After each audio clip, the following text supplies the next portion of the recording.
Hello, welcome to the Global Psychic and Healer TV. Today we receive Douglas DeLong. He's doing many things. He's an international author. He already has published several books.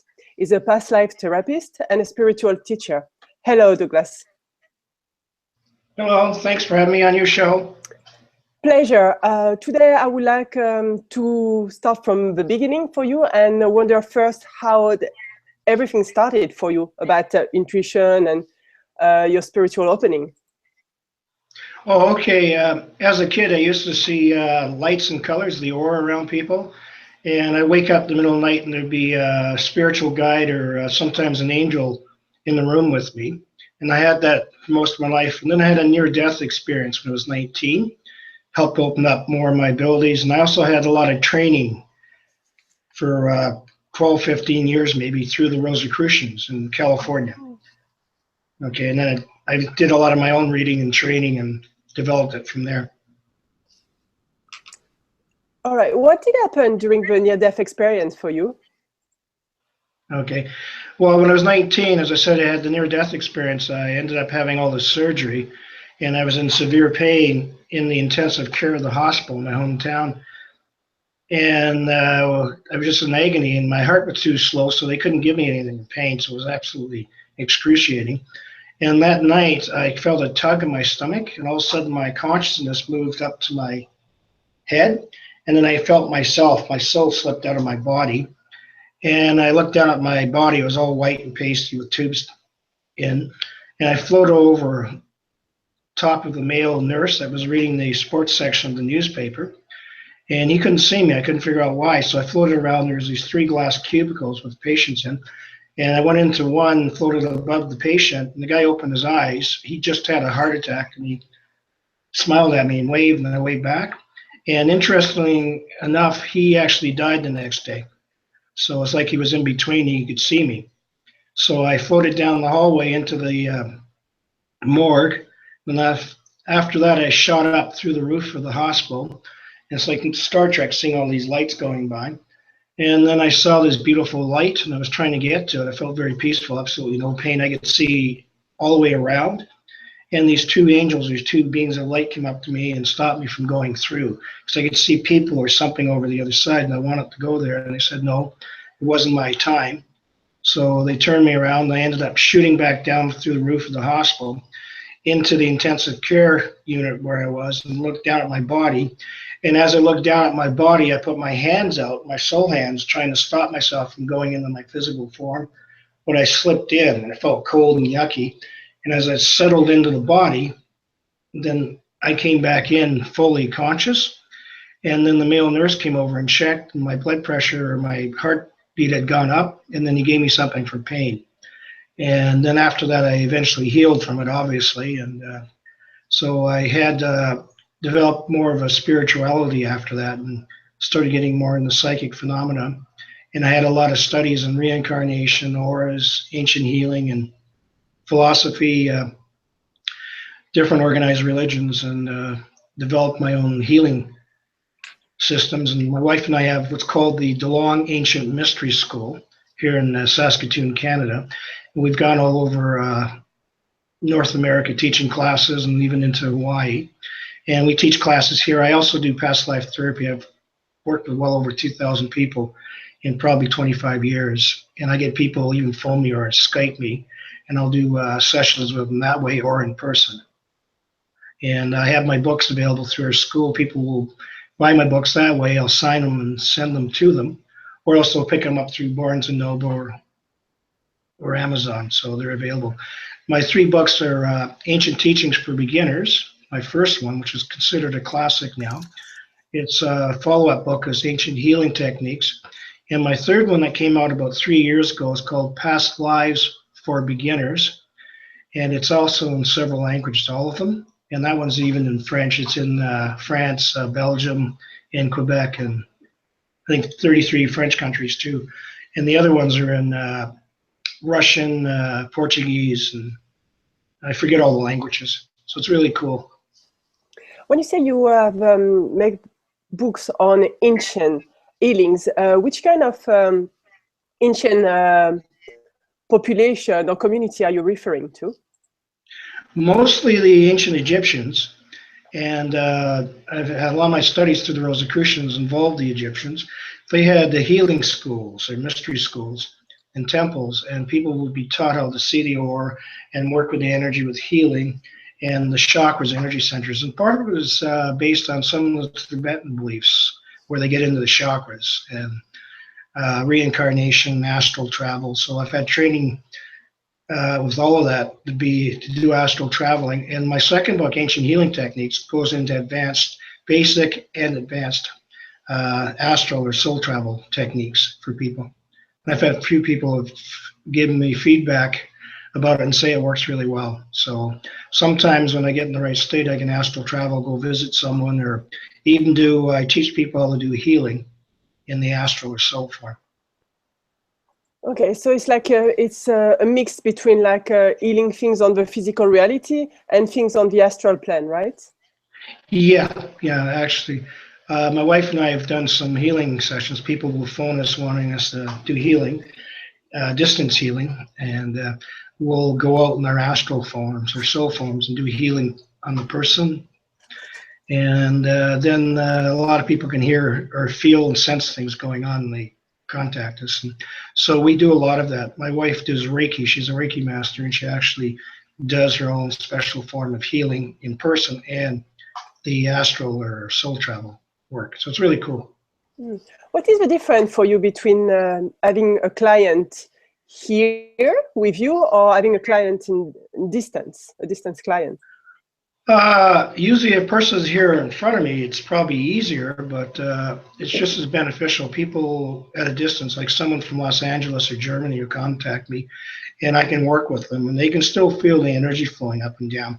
I have a friend of ours, she lives in Florida. She's now retired, but I've been on her radio show through the years. And first time I was talking to her, we were just on the phone, and she could feel this tremendous amount of energy flowing up and down through the body. I was guiding it through her.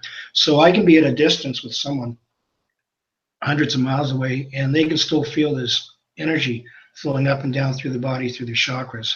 So it works either way. I just have that ability to have someone in the room without touching them. They can feel this energy flowing up and down through their body, through all their chakras, their main chakras, and doing healing work. And I also see the colors around them. So I work as a medical intuitive. Sometimes I'll pick up if someone has a cancer in the body, whatever. But by phone or by Skype, a lot of people, because they become sensitive, they can actually feel the energy working through them. And when they get very, very deep, when I do that energy work, then they can get some past life glimpses, or I do a lot of soul travel training, getting them to go up to the heavenly fields, to see the healing gardens, working with angels and loved ones that have passed over, and even the teaching temples. I actually train a lot of people to go to the Universal Library or the Akashic Records, and they go in there and they see their own soul records and they can analyze them. So I teach a lot of people that in sessions and in classes. See, what is the difference between the medical intuitive approach and the chakra healing that you're doing? Okay, well, I combine it all together. When I look at some, I can see the aura, the colors. I'd also sense and see some of the energy through the chakras. And as I'm looking, I can tell there's a physical problem. Some people, like someone's got to have a heart attack. I've done that many times. Or some woman's got breast cancer. I'll pick up on it. And then when I look at them, I do work. I start guiding energy from the top of their head, their crown, down through their third eye chakra, the throat, heart, solar, sacral base, and then get the chi, the energy flowing up and down through their body, through their spinal column. So I do a combination of both. And when I do that, also I get them deep enough to sometimes see angels or get some visions, and then I will guide them with their guides or angels to take them for some past life information or go to the Universal Library. So it's really cool when I'm working with them. That sounds nice. I wonder, just to go back to the beginning, when you had your near-death experience, was it something that you could discuss with your family? Were you in a family that was already familiar with this kind of energy work? No, none of them. I didn't tell any of them what happened because they wouldn't believe that. They just weren't into that type of stuff. But I knew what happened. I researched it all and found out. And I was always able to see guides and angels as a kid and see the aura. And so eventually I did a lot of study, a lot of research, because I was always into these type of phenomena. And eventually I was able to talk to people about it. And I've got it in my books, my near-death experience. I think it's in my third book, Past Lives for Beginners. So I talk about near-death experiences and some reincarnation experiences some of my clients have had. So that's what I did. I sort of got it out there through people that were ready to hear it. I wonder, it's like you work a lot with past life. What is the advantage to work with past life compared to working with the body? What is the quality of having this angle about the past life? Well, when you work with someone with a past life, a lot of things can happen. You can help heal them. Sometimes a person has a physical problem wrong, and they've seen many doctors and they can't find out where the problem originates from, perhaps like a severe back problem. And as they go into a past life, they'll go back to the time where they were thrown off of a cliff or someone attacked them, smashed their back, and they get the pain and the suffering to the surface and they let it go, and they can actually heal themselves physically. So I've seen people do that. A couple examples in my book, Past Lives for Beginners, I talk about a couple of ladies that couldn't go the full term with their babies, and they both would lose their children. So I took them both back in past lives. And the one I did, she ended up going back in time to a Roman town in the south of Rome. And there was an earthquake, and she was very, very pregnant. And she tried getting out past the huge stone walls, and she didn't make it. And the stones collapsed onto her, and they crushed her and her baby, and that's how she died. And after that, in this lifetime, she 3 times tried to have a baby. She couldn't. But by doing that past life session, she was able to bring it through the surface and release it. And then she went to full term and had a baby. So it was really cool. So that's for physical healing. Sometimes emotions. Sometimes people have fears or phobias. And when they look at them, research it, they can find out where it comes from. Even traits and characteristics. I had a fellow that came to see me. He laid down on the couch, and I guided him. He went back in time to the West in the United States, the Old West thing. And he was hiding behind a rock, the big, huge, House Cartwright from the Bonanza show way, way back. He's got this huge hat on, and he's cursing the hat because the Indians around him can see it. So he decides to make a run for it, and he jumps on his horse, and as he's leaving, he looks back, and on a rock outcropping, an Indian comes up with a bow and arrow, lets it fly, and it nails him in the shoulder, and he falls off of his horse. And he can smell the dust, the dirt, and everything, and he says to himself, "Damn hat." So when I bring on the regression, he sits up and says, "Oh, that's why I don't like hats. I won't wear hats, but yet all my men that work with me wear hats." So that's where he got the trait, the characteristics from. I've even had people didn't like peaches, and they traced it back to a kitchen where the maid was cooking peach apple pies or peach pies and didn't like the taste of it. So that can be part of it. With fears, sometimes a person has a fear of, say, spiders, which I do, like tarantulas particularly. And I find them horrible to look at. I can't even look at a TV show with a spider in. So I ended up getting a past life where I was a temple robber, and I got into the chamber. I stole all this treasure, and I got out into the hallway, and it was a booby trap, and it closed around me, and all of a sudden all these tarantulas came on top of me, started to bite at me, and that's how I died. So that's sometimes past life. Now, I'm not as bad as I used to be with tarantulas and spiders, but it's still there. And I've had people have a fear of drowning. I had one lady actually go back in time when she was on the Titanic. Not too many, but I've had one individual do that. And I've had people have a fear of heights, and some of them have been tossed off of cliffs, being sacrificed by, say, Mayan priest. So you get that. And sometimes it's great for super learning. I've had people go to a past life and they bring the information through. And this one fellow was able to relearn German very, very quickly. So he's fluent in German now. And he remembers a past life where he actually was in Germany during Nazi times. And he was with the Gestapo. So it's quite interesting. And that fellow, he's a priest now, an Anglican priest, but I took him back to a past life, and he was kept talking to me, lying on the bed, and as he's talking, like I'm talking to you, he started telling me about being in Herculaneum near Pompeii, and he lived there at the time when Mount Vesuvius erupted. So he explained everything. And as I'm talking to him, I got a video almost in my mind. I could see the scene unfolding, see the streets and people panicking, him running. And I saw a soldier on a horse fall over. And today, the archaeologists have that horse and a soldier, or horse and a soldier lying there, like the remains in Herculaneum. And he ran down to where the beach was, and they went into boat shelters, like caves. And he said, "Oh my God, it's hot. Oh, the explosion, it's terrible. Well, it's horrible, pain and heat." And he literally jumped on the bed. And then I brought him out of it. And that was telling me that he'd gone back to the boat shelters where a lot of people took refuge from the volcano. And later on, back in the late 60s or something, they found all these people in these boat caves. So it's really cool. And he knew who the emperor was and who the governor was in Rome at that time. And he hadn't studied any Roman history.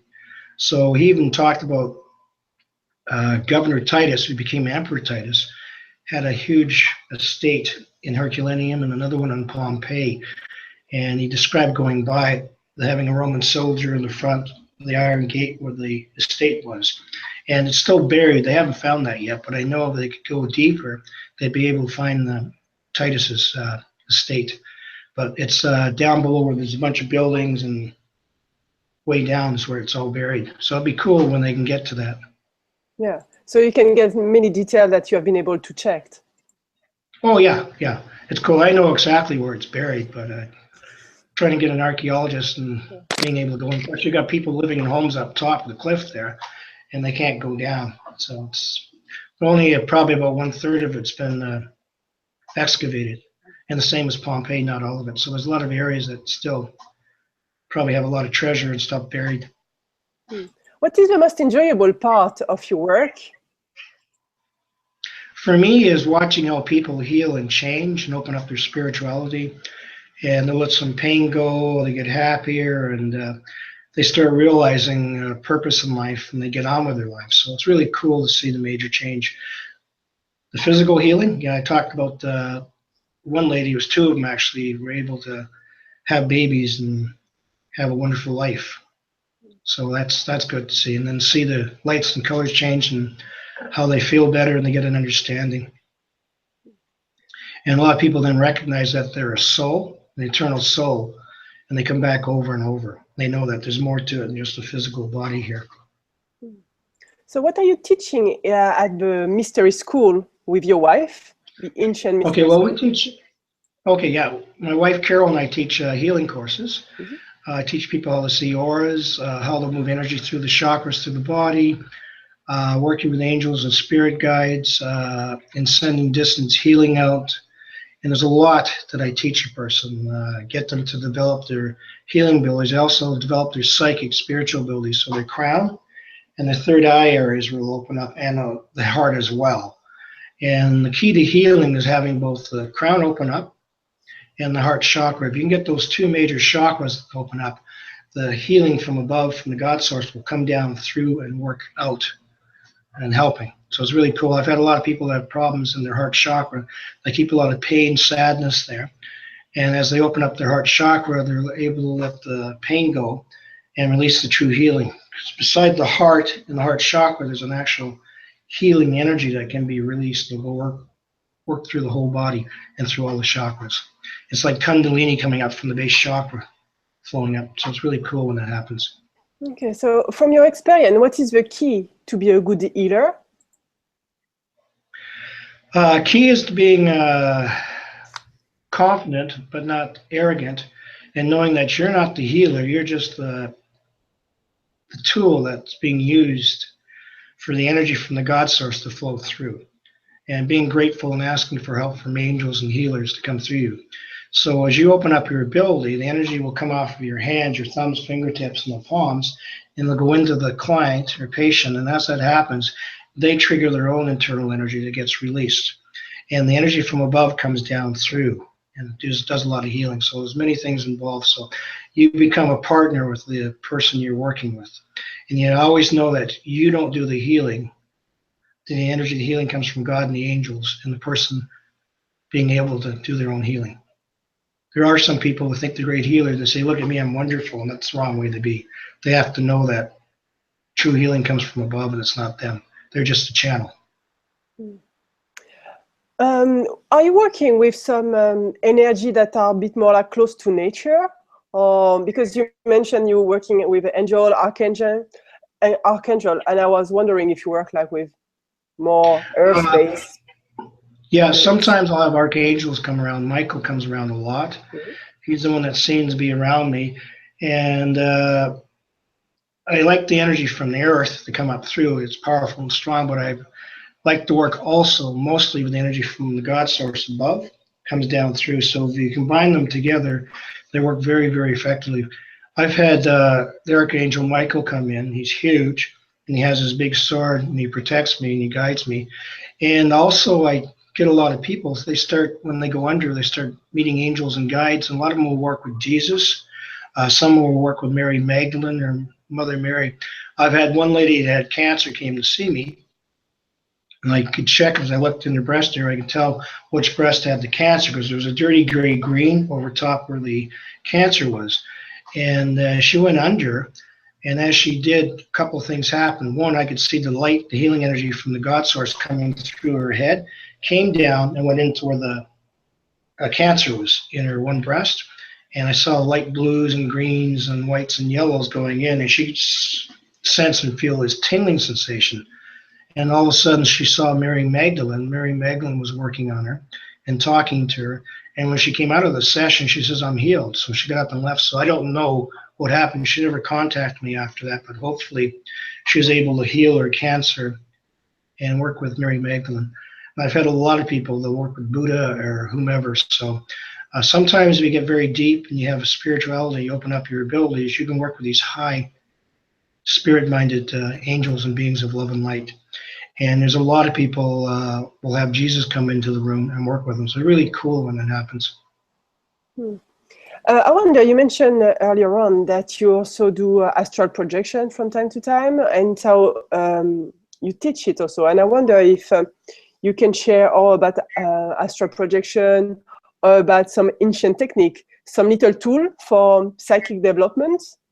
Okay, yeah, there's a couple of things you can do. Deep breathing, as you do, say 3 deep breaths. You breathe, take the breath in, you hold it, and then release it slowly. And what that does is that raises the vibrations in the body. And then there's other techniques you can do just before you fall asleep. You can say, I want to astral travel. And as you drift off, you'll slip out of your body and you'll go up into the Akashic records or into the Universal Library. Sometimes you can actually go visit friends and relatives at a distance. It's really cool. I've done that with a few people in the past and gone to see them. And sometimes they're sleeping and I'll just touch them and I'll leave one word or one sentence towards them, and they'll wake up next morning, they'll be contacting me saying they remember me being in the room or something going on. So that happens. It's really cool, but you do deep breathing. Sometimes you drink some water and you watch. You don't need any heavy foods like steaks and stuff. You have light, what's called positive food. And now your soul's very positive and your body's negative. And positive and negative, like in electronics, keep things joined together. But if you do the water technique, called magnetizing water, it'll change the vibrations, making your body more positive. And by doing the deep breathing, pulling the chi in, your body becomes even more positive. So as your body becomes positive and your soul is positive, they start to repel, like in magnetism or electricity. And your soul can then slip out of your physical form.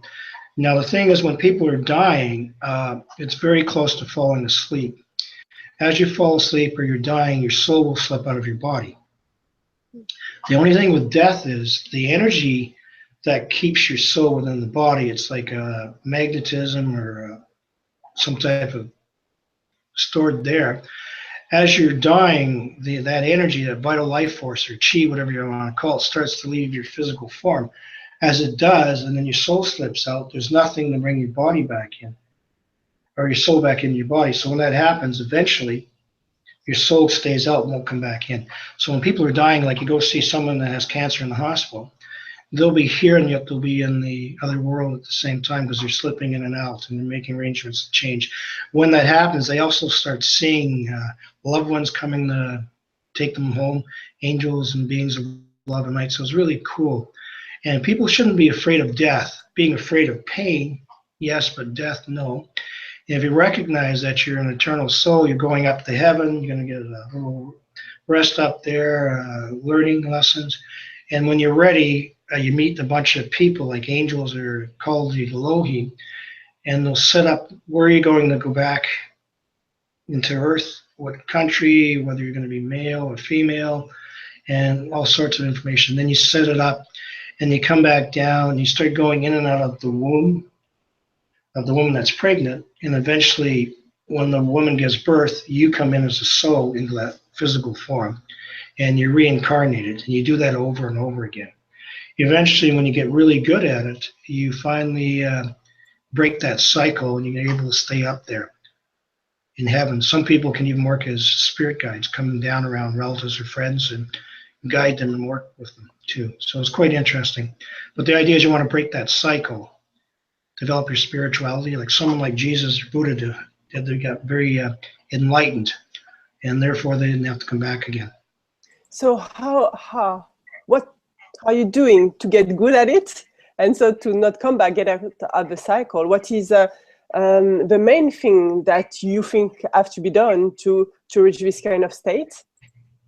Well, one thing I do, I teach that in classes and sessions when I'm working with people. It's May, M-A-Y. It's in my books. It's I'll do it real quickly. May.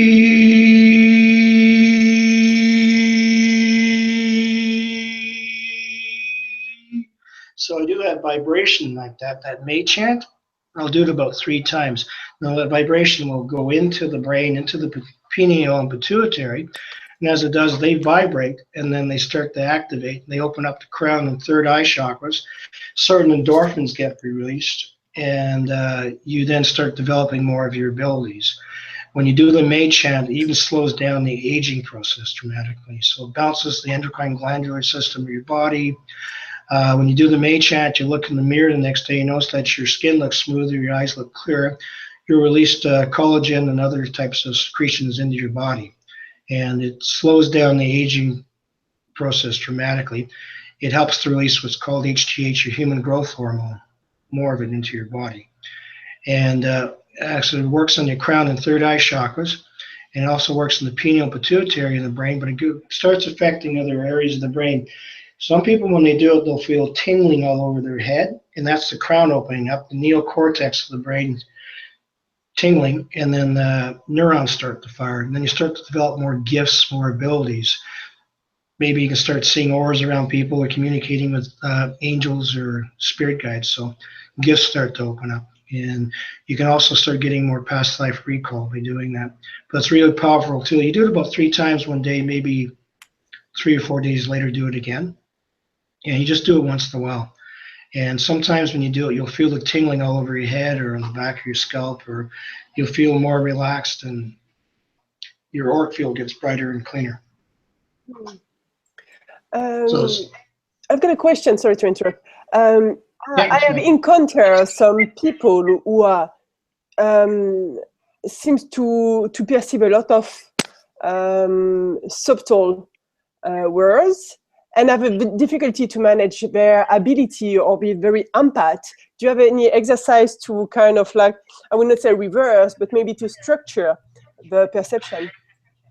Yeah, actually, a lot of people that are alcoholics, sometimes they've got all these abilities, so they drink to shut down when they're seeing guides and angels and people talking to them. They're not crazy. They don't need to see a psychiatrist. They have these gifts. But if they recognize that, and if they do, say, the May chant, or they do some deep breathing, getting in the meditation, getting the energy flowing up and down through the body.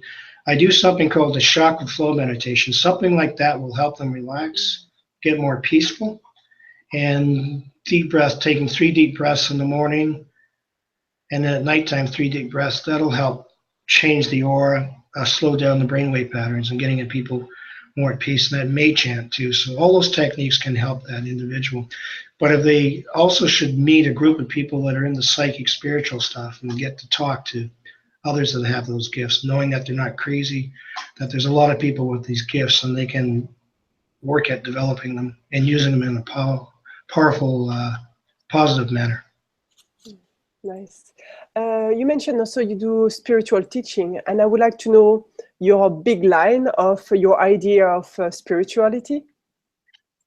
Okay, my idea of spirituality isn't religion. It's just spiritual, believing in a higher being, a higher energy, and believing that you have an eternal soul and you're here to learn and grow and help make yourself better and make it a better world. And that's what you're doing with spirituality.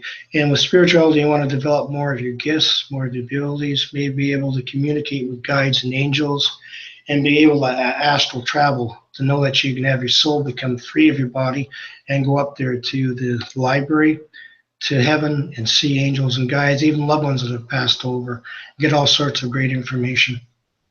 So that's my idea.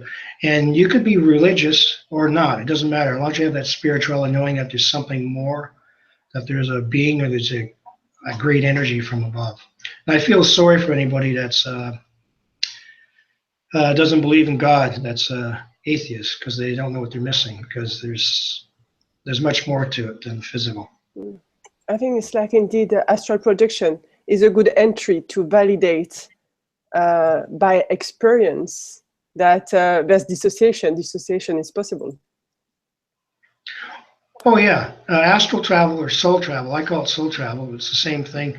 As you develop the ability to astral or soul travel, you can go visit friends and relatives, be free to travel the world. You can also go up, as I said, into the Universal Library or the Akashic Records and check out your own past lives, and go up there for teaching. Guides and angels take you into a teaching temple and show you many things. And then when you get up there learning all these things, sometimes you'll come back and you'll download it into your brain, and you're not sure what happened, but you feel something went on, and you suddenly find you have a new gift and a new ability, and it's really cool when it happens. But by astral traveling, you can do all sorts of things. You can, as I said, do a lot of healing on someone up in the heavenly fields when they're sleeping, and go visit and help them. We've worked with a lot of people that have had cancer and other things that way, and in the physical realm. So it's like when you access your past life, are you healing a part of it just from understanding? How do you see the healing is working about knowing? Okay. Well, when you get a past life glimpse, you'll either get it as you're watching it, or sometimes you're right there reliving it. And you'll see the events, the feelings, the emotions. You may find out you were collecting herbs in a garden or in a forest in, say, France, back in the 1700s or whenever. And you're caught, and some of the people, they accuse you of being a witch, and they condemn you, and then they burn you at a stake. And I've had a lot of people go back to times where they had the Catholic Church condemned and went after all these people, and the Inquisition, several Inquisitions, and a lot of people remember having fear. So they're in this lifetime trying to do this stuff, but they're almost hesitant about getting into certain things, like getting in the herbs or doing healing, because of what happened in the past life. But once they recognize what went on, they go, oh, okay, I know it's not going to happen now, and they can't hurt me, so I can get on and do what I'm supposed to do. So that's one thing. And you'll get a lot of your gifts coming through that way too. And just being able to build from it. You have to remember that you're a culmination of all these past lives over and over. And eventually you can become more enlightened, more spiritual, more awakened, and that's what you're shooting for. So it's a really good thing when you can do that, to access the past lives and get the information. I'm confused myself between two ideas: the idea of a past life that I think can easily be checked, and the idea of there's no time. And I wonder if you have like an explanation for me and for people about that. Okay, I didn't quite catch it all again. Can you say about? Yes, you know, it's like a past life? Yeah, there's a past life, means there's a past, and there's often reference about there's no time in some dimension, and higher you get, less you have time. So I was wondering, what is your understanding of that? Oh, okay. Well, time is time. I mean, you'll go back to a past life, get the information. It's very, very valid. When you astral travel, get up into the heavenly fields, time changes. It doesn't work the same way. But when you're in the physical, if you're having a past life recall, you're seeing all the scenes unfolding, and they may come through in about 10 minutes or half hour, and yet you're getting a full lifetime coming through. So time operates different in the astral level, but it's there. Just knowing that you're getting past lives, so you can deal with it, and then going up into the heavenly realms and seeing time. Now, time and distance works different when you're in the soul form up in the heavenly realms. You just have to understand that. Well, probably it's different, like level. Oh, I see. Probably. Yeah, different. Yeah. I wonder if there's a subject that you would like we haven't discussed that you would like to share with us. Okay, yeah. I've got a couple of things. I'm just going to grab one of my books here. Sure. Go ahead. Actually, I'm grabbing two of them. You worked a lot. Okay, this is my newest book. Came out about 3 years ago, called Past Lives for Beginners. It's selling worldwide, doing very, very well. And this book has stories where I've worked with clients. And so I put some of their stories about what happened to them when they went through their recall. So it's quite fascinating. It goes in telling all these different case studies. And also there's techniques and exercises in there to teach you how to get a lot of your own past life information. So it trains you how to work at getting past life recall. And I explained that that not everybody was famous in the past life, and you don't know how many past lives you've had. And so there's a lot of answers I give to questions you may have about that. And I have a lot of other techniques in there. I talk about working with angels, spirit guides. I talk about Mary Magdalene coming and helping a person that had cancer. So that's all in there. And I also talk about finding the right type of past life therapist, one that can help you and guide you. So sometimes it could be a psychologist, a psychiatrist, or it could be a psychic, someone that's really good at what they do. And what you want to do is check out their how well known they are, and get good references. That's what you want to do. You don't just go to anybody. Okay. Now, my first book that came out years ago, it's considered a classic in its field, called Ancient Teachings for Beginners. And it's out in several languages, French, Russian, Portuguese, Estonian techniques. It says it teaches about the aura, goes into a lot of detail about the aura, and works with angels, spirit guides, and gets into astral projection, reincarnation. There's a lot of information. You basically get a complete course of psychic and spiritual abilities through this book, Ancient Teachings for Beginners. And the final chapter of the book's quite interesting. It talks about the last days of Jesus, where he's lying on his deathbed in Israel, and he's talking about his lifetime. He's a very old man. He's passing on information. So it's really cool. I've got him as his man that survived. He didn't die on the cross, and he's actually here when he's around 100 or so, talking to someone, passing on the information. So that's the last chapter in the book. It's quite interesting. It's a little bit controversial, that part, but the rest of it goes into a lot of teaching techniques, particularly that May chant, M-A-Y is in it. There's another one that teaches you how to open up the third eye chakra, and there's ones that affect the throat chakra and even the heart. And they show you how to do a lot of work, do a lot of healing, and teach you how to be able to see or sense the human aura. So there's a lot of information in there. It's like 3 or 4 books piled into one. And I have my second book as a follow-up to it called Ancient Healing Techniques. So they're available on Google and Amazon or whatever too.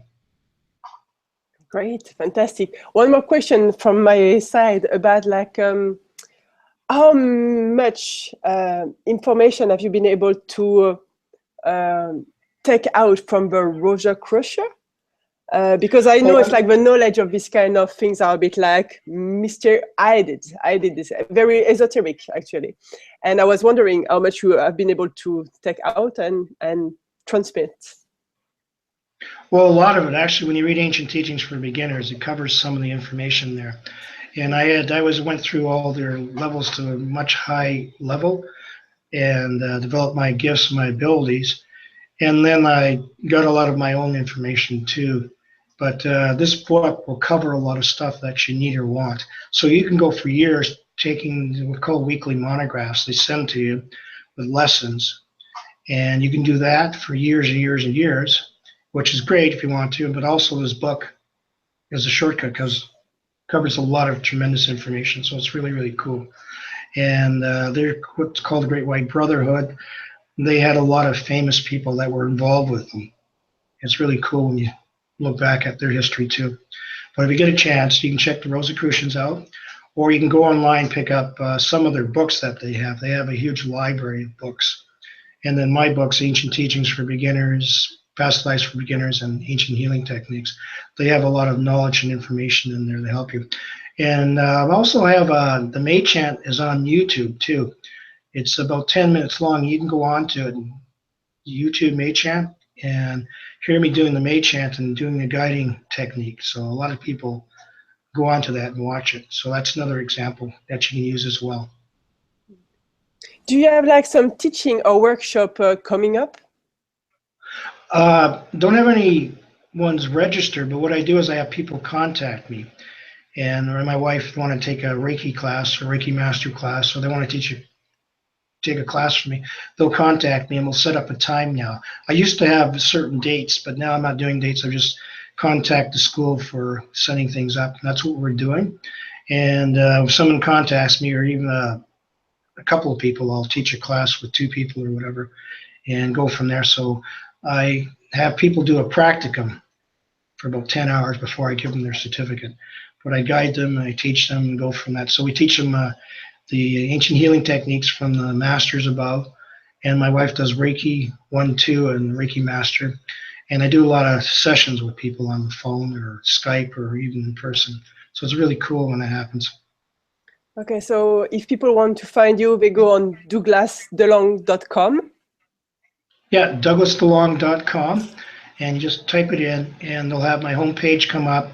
And even if you type in one of my books, perhaps Ancient Teachings for Beginners, the book will come up and they'll have information, or even my name, Douglas DeLong. You'll get all sorts of information. It's all over the internet, which is really, really cool. Great, fantastic. Thank you for sharing with us. If you want to give us a last sentence, or maybe like a global advice, or just a last word, it's yours. Yeah, if you're interested in having a past life session with me, or spiritual counseling, developing abilities, you can always contact me at douglasdelong.com. And on that has our email address, mysteryschool@sasktel.net. So you can do either one, and you can contact me. I can do sessions with you by phone, Skype, or you can set things up here in person. And as I said, I can do energy work with you and help you there too. And my wife's available for classes and sessions as well. Fantastic. Many thanks. Many thanks for your time. And thank you for having me on your show. It was fun. Thank you. Take good care. Bye-bye. Bye-bye.